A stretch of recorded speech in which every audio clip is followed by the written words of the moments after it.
Hello gamers, and welcome back to yet another Fortnite video. In this video, I will be going over the evolution of the Fortnite map from Season 1 all the way to the latest Fortnite Chapter 2 Season 11 map. Let's get started. Season 1. The Season 1 map started off as a pretty plain map with very little named locations. As you can see from this image, there's only 13 named locations, and some of these locations were later taken. These locations were Moisty Mire and Anarchy Acres. However, as you will see later in the video, these locations may be about to make a comeback. Season 2.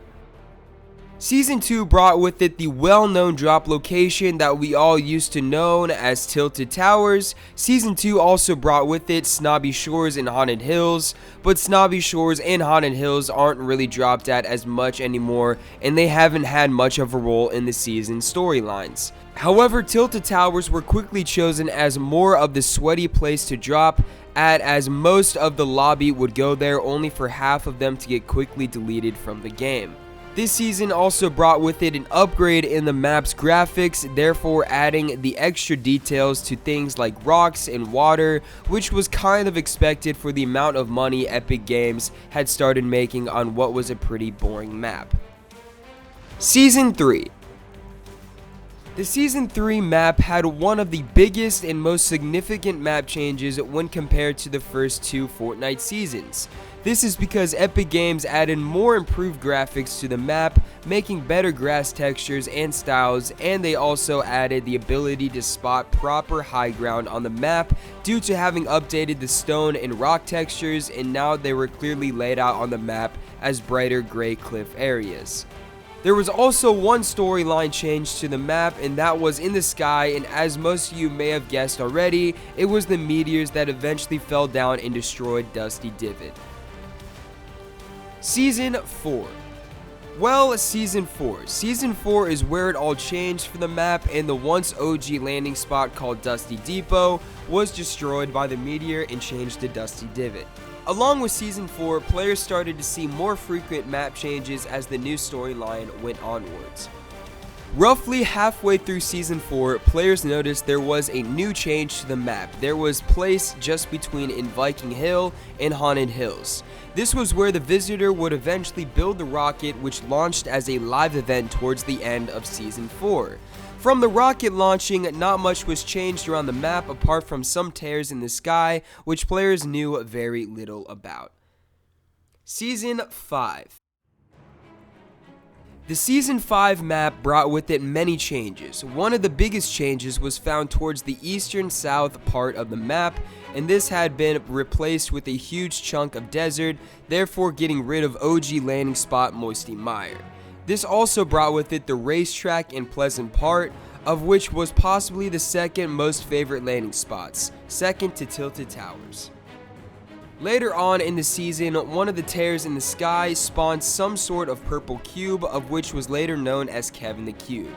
All Kevin done throughout the season was tumble around the map, only destroying one building in Tilted, of which wasn't much of an important building anyway. One of the only significant changes was when Kevin sunk into Loot Lake, therefore turning it into a huge bounce pad area, whilst also turning the water purple. But little did players know that wasn't the end of Kevin. Season 6. This season started rather dramatically, and it rushed into lots of different map changes. But one of the biggest map changes was at Loot Lake with the floating island. This island would travel around the map throughout most of Season 6, tearing huge chunks of dirt from certain locations, whilst obtaining some sort of power from them. We also saw the building that had previously been destroyed and tilted by Kevin was already being rebuilt. Players also saw the new fiends come along, which spawned from shards that came up out of the ground, and upon destroying the shard or a fiend, you will be rewarded with either a weapon or ammo or possibly some sort of healing item. Towards the end of Season 6, Kevin had already returned back to the original Loot Lake location, where he then started to drain himself. Now I'm not going to get into much detail about the event as I am making a separate video about them, but after the cube had fully drained itself, it started the butterfly event, which led to having a new happy vibe at Loot Lake. And as much as players were upset about Kevin being gone, there was still hope that he may be back as his shards were still there. Season 7. Season 7 started around the Christmas period, so Epic Games added a new iceberg which collided with the map, therefore removing the OG locations of Flush Factory and Greasy Grove and renaming the location Polar Peak. Not much else occurred or changed on the map that season that was permanent. However, there was a small Ice King event which covered the whole map in snow, but then the Fire King escaped capture by the Ice King and started causing havoc and earthquakes around the map. He even started the destruction of Wailing Woods. Soon, cracks started appearing and all of the snow had melted, which led into Season 8. After the snow from the Ice King event melted, the main ice and snow which was originally there at the start of the season proceeded to melt all the way to the edge of Greasy Grove. Season 8. Season 8 changed the map completely, removing OG locations such as Anarchy Acres and Wailing Woods, and replacing them with a new pirate location and a giant volcano. As you all may know, this was the only major map changes in Season 8 until the Live at Nexus event, of which the vault at Loot Lake was opened up, allowing the players to unvault a weapon of their choice before getting shot out and watching their favorite locations such as Tilted Towers and Retail Row get destroyed by huge volcanic boulders. Season 9. Season 9 started with rebuilding Tilted Towers and Retail Row, therefore renaming them as Neo Tilted and Mega Mall. Players also saw new modes of transport which were slipstreams, which stretched around 3 main locations on the map. Players also saw the volcano get turned into a pressure plant, but no one knew what it would be used for later in the season. At the time, the volcano was renamed the Polar Peak Monster, also known as Caddis, broke out, therefore removing the ice castle from Polar Peak. From then on, not much happened apart from some footprints in one building being destroyed. This was until the Caddis v Doggus event, which led to nothing but the orb in the vault at Loot Lake getting destroyed and the remains of the Caddis monster over near Salty Springs. Along with the Caddis monster's remains, there was a strange pink texture plant growing in a very weird shape around the remains. Season 10. Season 10 ended with one of the biggest events. In fact, the whole of Season 10 alone was pretty much an event in itself, mainly due to the fact that there was always new parts of the map changing. Some of these map changes included 2 updates to Neo Tilted, making it Western Tilted and then Gotham City. Some other big changes we saw was the return of some OG landing spots such as Dusty Depot and the factories. Players also saw the return of somewhat Moisty Mire, only the Moisty place was renamed to Moisty Palms. Around halfway through Season 10, players saw the long-awaited return of what started all of this havoc. And if you guessed right, it was the Kevin floating island along with another surprise OG landing spot, of which players know as the motel.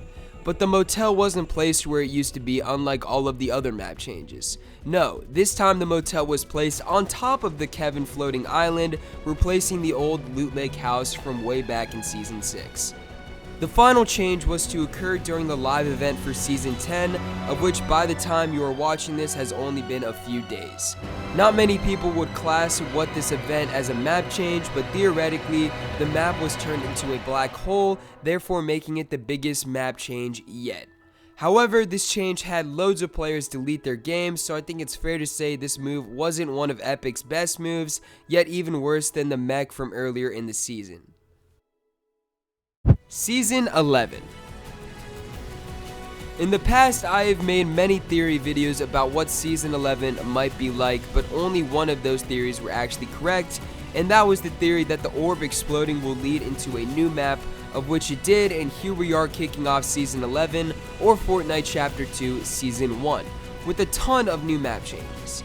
The previous 10 seasons of Fortnite carried a bit of plastic look to the map with very little detail in it, therefore making it a very bland game on the graphics side of things. So this season, Epic Games have completely stepped up with the graphics in the game, and now it is almost impossible to tell if it is even Fortnite. The places these graphics improvements show most is the rocks and trees. The trees have once again been updated for the first time in a few seasons, leaving the leaves with a more realistic look to them. The rocks have a more darker color that the last season textures. They also have more weathering detail, and personally that gives if a slight PUBG graphics vibe to the game. Even bigger changes came to the overall design of the map, and it is now far bigger than the old one, and there are only 3 notable locations from the OG map, and those being Pleasant Park, Salty Springs, and Retail Row. All of these remnants of the OG Fortnite map may play a bigger part in the storyline than others thought. Some of the most interesting places of the new Season 11 map, in my opinion, are the Slurpy Swamps and Steamy Stacks. However, if I were to choose one of these locations to drop at, I would personally go for Slurpy Swamps, purely due to the fact that around the named location, you can find stacks of slurp cans, and if you break them, you're rewarded with 10 shield or 10 normal health. There are also big tricks for slurp juice inside, and upon breaking them, you get double the amount of health that you would usually get from the smaller drums of slurp. Due to the fact that this is a very new map, we may be seeing plenty more old locations added back to it, such as the block or other unknown locations that haven't been in the game before. But we still have over 9 weeks left of Season 11 to go, so it is unknown what sort of surprises will come in the future. Season 12. Season 12 hasn't started just yet, but sticking to my usual at the start of every season, I try to show my theory about what I think the next season will be like, so here we go. Judging from how Season 11 started from the black hole, this means there is a chance that aliens could become a frequent visitor to the Season 11/12 map. Another thing that points to this is the huge farm on the map. As we know, aliens tend to like to hide in farms, so the huge farm may possibly be hiding alien crafts in it. Another theory is that we may possibly get repeats of old events, but with an alternative twist to them, due to the fact that we may be currently placed in an alternative galaxy or world in the Fortnite universe. If you managed to make it this far in the video, I would just like to say a huge thank you for watching all the way through, and if you could smash that red button, because the legend has it that upon doing so, you will earn the legendary golden like button. Let me know all your theories about Season 12, and you may get the chance to be featured in the full Season 12 theory video. Till next time, peace.